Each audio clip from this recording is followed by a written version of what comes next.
What's good? It's your boy Jay, that's me. We're going to get into Smackdown from February the 7th, 2025. A boring show for the most part. Smackdown continues to be boring, and Smackdown has been on the decline for several months now. And Smackdown moving to 3 hours has been awful ever since it happened back in January. And we're in February now. So it's been awful for an entire month. And we're just in February. Smackdown is not a good show. We will also talk about the releases that happened after Smackdown went off the air. We'll talk about that as well. So we kick the show off with Jey Uso. He does his entrance, his Yeet entrance. It's like 5 to 7 minutes now. Gets a massive pop. So, Jey gets on the mic and says that he had a hell of a week. He got a lot of love from his family, friends, and from the fans. So the fans chant, "You deserve it." So Jey says he's there to pick a champion to main event WrestleMania. He said on Monday night he had the ring general Gunther, and it's only right for him to be on SmackDown and stand face to face with the WWE champion. So Cody Rhodes comes out to a loud pop. So Cody and Jey, they embrace. Cody says he thinks he knows what Jey wants to talk about. Jey tells Cody that he knows why he's there. He has two choices to make. He can stand across from Cody at WrestleMania, and that'll mean a lot to him, or he can stand next to him with Cody, still on WWE champion, and himself new World Heavyweight Champion. So Cody tells him it's a choice to make, and he spoke to his doctor this week. Cody said that his doctor told him that he has fluid in his elbow that needs to be drained, and a few other stuff as well. Cody says his doctor's a nice guy, but he isn't WWE champion. Cody tells Jey that his heart is full, and he's very proud of Jey Uso winning the Royal Rumble. Cody tells Jey that it is his choice, but that WrestleMania sign, he had his choice taken away from him last year, but this year, Jey makes his. Cody says it was a big year for them. They won tag team gold this past year. Cody tells him that in order for his title reign to be complete, he has to go to WrestleMania and win. So both guys shake hands. Jacob Fatu and Tama Tonga, they come out. Tama does the yeah, shh. He does that lame bullshit. So Jacob Fatu tells Cody that last year Cody took that title from his family, but as of now his family needs that title back. Jacob Fatu says that takes him to Jey Uso. Jacob tells Jey that if there was anyone in the family to bring back that title to the family, it sure as hell would not be Jey. And then they have a brawl. So Tama Tonga super kicks Jey, and then Cody and Jey take out Jacob Fatu with a Cody cutter and a super kick, and then they both clothesline Jacob Fatu over the top rope, and that was the end of the segment. So this is fine, but it is what it is. Cody obviously is going to lose the title at 41. It makes sense, but to who? Nobody knows yet. I think to win the Chamber, I would go with either John Cena or CM Punk winning. So, there's that. But this is an okay way to start the show, I guess. Moving on. Let's lead us into our first match of the night. Bianca Belair defeats Piper Niven to qualify for the Women's Elimination Chamber. Okay, that's fine there. Good stuff. I'm ready for this Bianca and Naomi storyline to kind of pick it up a little bit. You know, Naomi needs to turn on Bianca quick, fast, in a hurry. Because I'm sure that Jade Cargill will probably return at the Chamber. So we should see her there. Moving right along. We cut backstage to Nick Aldis. So Carmelo Hayes, he shows up. Nick Aldis tells Carmelo Hayes that Adam Pearce had a request for him to face a Raw superstar. Carmelo says that won't happen. So Akira Tozawa knocks at the door and he shows up. And Nick Aldis tells Carmelo Hayes that Carmelo Hayes attacked Tozawa at the Royal Rumble and could cost him the match at WrestleMania. Carmelo Hayes says he changes his mind and then he walks away. And then Tozawa calls Carmelo Hayes an airball. Oh my God. This is so damn lame. Why is Tozawa even still in WWE at this point? Seriously. Like, for what? Moving on. So, DIY, they show up next. They're in the ring. Lame ass Johnny Gargano says that they beat the Motor City Machine Guns twice at the Royal Rumble. And officially, they're the best tag team in the world. Tommaso Ciampa says the chances of the Motor City Machine Guns ever holding these titles again are dead. And it's hard for them because they have nothing but respect for them. So, Tommaso Ciampa says 11 years ago, the Motor City Machine Guns were their favorite tag team. And then Tommaso Ciampa asked everyone to stand up and have a moment of silence. Pretty Deadly come out. They tell DIY that they wanted to come out and remind DIY how many times they helped them to retain their belts. DIY tells them that this is a time of silence for the Motor City Machine Guns. So Nick Aldis comes out. He tells DIY that they don't have a say to call the shot, and Pretty Deadly can earn a title shot. And then he makes a match between Pretty Deadly and DIY. If Pretty Deadly win, they'll get to face DIY for the tag team titles. And then this leads us into DIY versus Pretty Deadly. So Pretty Deadly, they get the win. Makes sense. I don't really care about this shit. Smackdown has a whack tag team division for right now. Again, I just don't care about it. Pretty Deadly at this point need to go back to NXT. Like, seriously. Moving on. So Andrade and The Miz, they're backstage. The Miz tells him that he was impressed with him last week and he can learn from him. Andrade tells The Miz that he learned from him. He learned how to beat him, and then that was it. So Cody Rhodes comes in, and Miz tells Cody that this young crop is different from them, and that The Miz has his back. Cody tells Miz that he doesn't need him to have his back.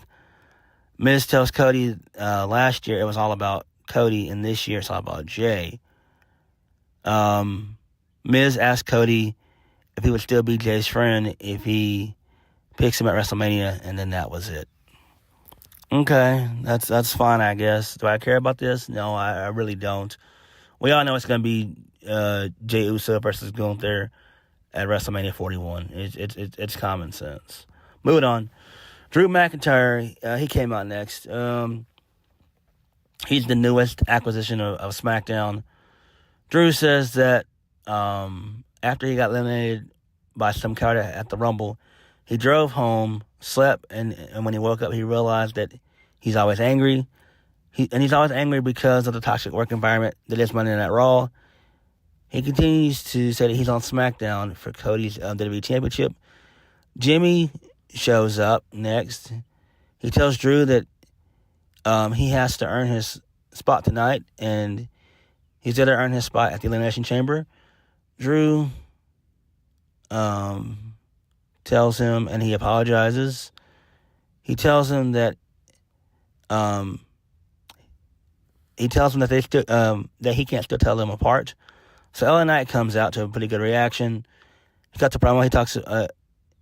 He says that it's okay for men to cry, and LA Knight says that he's sorry, but he had to get his stuff in. So he calls Drew a crybaby and whatnot and everything else. He's tired of McIntyre complaining. So this leads us into our triple threat. Drew McIntyre, Jimmy Uso, LA Knight. Drew McIntyre wins to qualify for the men's chamber. So he wins via the Claymore. So towards the end of the match, LA Knight hit the BFT on Jimmy Uso. And then Drew did a nasty Claymore to the back of the head of LA Knight. 1, 2, 3, and that was it. Nice. That was excellent. That was some really good shit there. Moving on. Byron Saxton, he's backstage with Damian Priest. Damian Priest tells Byron Saxton that he'll go to the Elimination Chamber too. So Braun Strowman shows up. Braun tells Damian that he has to qualify, and next week Damian Priest is in the ring with two of the biggest, baddest that WWE has to offer. Damian Priest says they both walked out of WrestleMania as champions, and one day Jacob Fatu will also. But this year, it'll be him. Brian tells him that he'll be in the ring with a wild animal next week, but also with a monster. Damian Priest tells him he never overlooks anything, and then that was it. All right, that's fine. That's fine. Hopefully Jacob Fatu does win. That would make the most sense. I'd love for him to be in the Elimination Chamber. I think that would kick major ass. Because Jacob Fatu just makes the most sense to me. Because he would fit right in with the chamber. He could do some insane spots in the chamber. That would be great. Moving on. So we get whack-ass Kevin Owens. He's in his car again. He shows the scars on his face and says that those scars will stay with him forever. And during the match, Sami Zayn stayed at ringside, doing nothing about it. During the Rumble match, he saw Sami Zayn rush over to the corner to help Roman Reigns, but not him. He did nothing. But for him, he did nothing. He tells Sami Zayn that he's a horrible friend and a disgusting human being, and he'll never forgive him. But Sami Zayn will pay. I don't give a single fuck about this. Fuck Kevin Owens. Get him off my television. Moving on. Carmelo Hayes defeats Akira Tozawa. So, and then also before the match took place, Carmelo Hayes tells Akira Tozawa that he knows nothing. He knows that he's not talking about. My bad. Carmelo Hayes tells Akira Tozawa that he knows that he's not talking about air balls. He says Akira Tozawa that he looks like Cody Rhodes and got left in the dryer for too long. So, alright, who cares? But this match went on way too long. They should have lasted. Actually, no. My bad. It didn't last too long. It only lasted about 3 minutes. But that's still too long. Moving on. So we see Jerry the King Lawler. He's there because they're in Memphis. Okay, cool. He got a nice little reaction. Continuing on. So we go to the back. R-Truth is with Akira Tozawa. He's holding him. Pause. R-Truth sees Jey Uso, and he drops Akira Tozawa to the floor. He tells Jey that he always saw him as a king, and now he's king of the ring. Jey tells him that he's a Royal Rumble winner, and he should go check on Akira Tozawa. So Cody Rhodes shows up, and Jey tells him he would like to go face-to-face with Cody, but he has personal problems with Gunther. Jey tells him that he's undecided, and then he walks away. All right, that's fine. Moving on. The R-Truth stuff is not funny to me anymore. I just don't care about it. Continuing on, Charlotte Flair, she's out next. She asked the crowd if they like her or if they hate her. She says when they boo her, she hears money. She tells the crowd they can't make up their minds, and she lives rent-free in their minds. She says that they're obsessed with her looks, her championships, her last name, obsessed with everything Charlotte Flair, which is not true at all. None of that shit is true. Seriously. Not moving on. She continues on by saying, if they really thought she would be going for 14 months to come back and not win the Royal Rumble, she says she's entered the Royal Rumble with 29 unserious women. She says she became the first ever two-time women's Royal Rumble winner, and they're here on her time. She wants to feel inspired. She went to Raw, saw Rhea Ripley. She went to NXT and saw Julia, and now she's on SmackDown. She wants to see if Tiffany Stratton. So Tiffany Stratton comes out. So Tiffany congratulates Charlotte Flair and welcomes her back. She says no one's a bigger Charlotte Flair fan than herself. And she thought that WWE would not survive without Charlotte Flair. She got injured, and everyone cared for a day. And then she came along. She said that was funny, which is true. I mean, Charlotte's not that big of a star. Like, seriously, as stacked as that women's division is now, please, you don't need Charlotte Flair anymore. You don't. You really don't. So ticket sales went up, and WWE's higher than it's ever been, and she's at the top of that. Charlotte Flair asked if she said something. She tells Tiffany that she speaks when she tells her to, and she tells Tiffany Stratton that She tells Tiffany Stratton that she should get in line. Tiffany Stratton says she's been in line and she's always been compared to Charlotte Flair.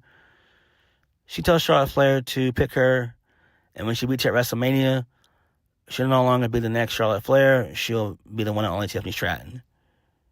So, Charlotte says that when she was in the ring with Rhea, she saw a kid, but now she's sitting in the ring with Tiffany. She sees a child, and she wants her to beg on her hands and knees to face her at WrestleMania. So lame-ass Nia Jax shows up, along with Candice LeRae.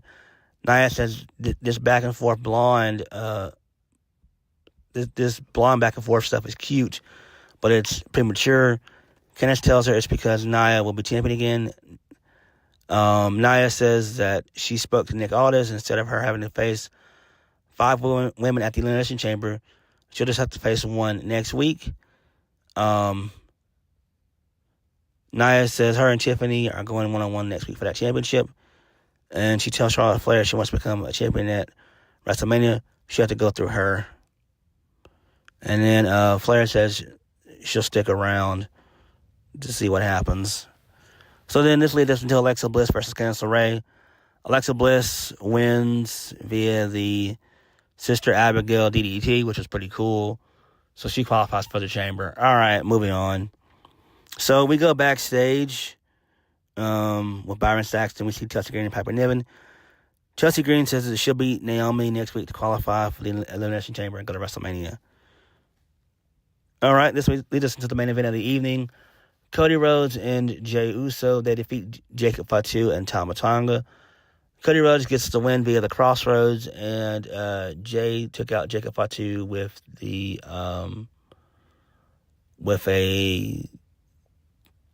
dive over the top rope, like a suicide dive over the top rope. He went over the announce table.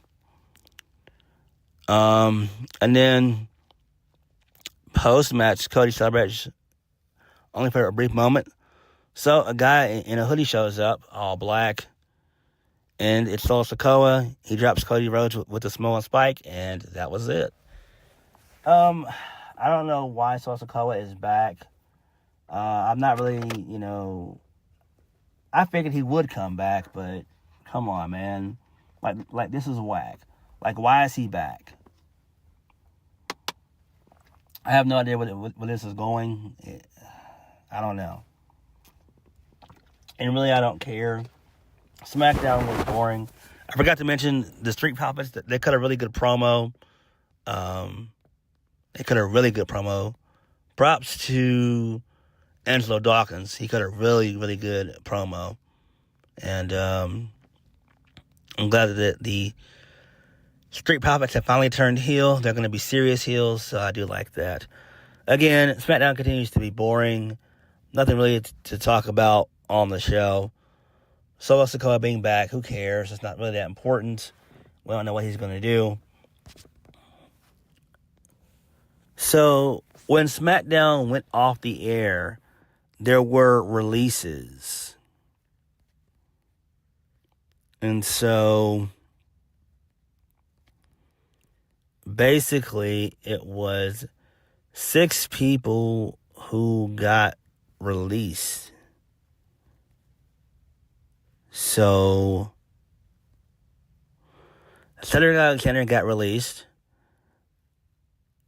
Akam and Razar, a.k.a. ALP, Blair Davenport, and Paul Ellering got released. And Sonya Deville got released as well. But she's not released yet. They're not going to renew her contract. So I would assume she's probably going to finish out the month of February, and then that'll be it. So, that sucks. Blair Davenport, they did absolutely fuck all, nothing with Blair Davenport. She just got caught up for no reason at all, and she did nothing. She did nothing. She feuded with Naomi on and off for like a month or two.